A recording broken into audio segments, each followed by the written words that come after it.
the 80-20 rule.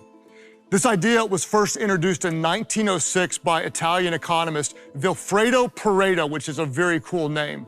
And he noted that 80% of the wealth in Italy in the early 20th century was held by about 20% of the people. When he looked broader, he noticed that 20% of the pea pods in his garden produced about 80% of the peas. While not an exact science, it's common that a small percentage of people accomplish the largest percentage of outcome at churches or maybe where you work.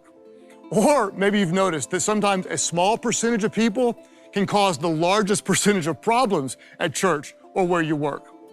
This principle is helpful in other ways as well. For example, when you think about it, we rarely get 100% of what we want in life. For example, you go on your dream vacation, but your flight is delayed and it rains for 2 days. Or you finally get the job you wanted, but your boss is tough to work for and the hours are long. Or one day you move into your dream house only to realize that the plumbing's bad and the roof needs replacing.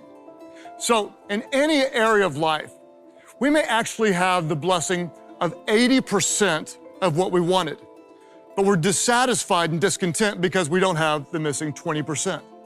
So what do? Instead of being grateful for the 80, what we do have, sometimes we'll trade the 80 for the missing 20. You may be blessed with a spouse that hits 80% of your expectations, which is really pretty high when you think about it. But some dissatisfied husbands or wives will see that missing 20% in a person outside of their marriage, so they abandon the 80% of what they do have to pursue that elusive 20%. The same is true with your job.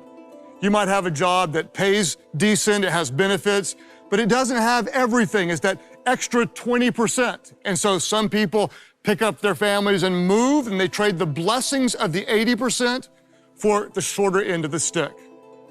Without even knowing it, we're unaware, unthankful, and ungrateful for all the blessings that God has already given us.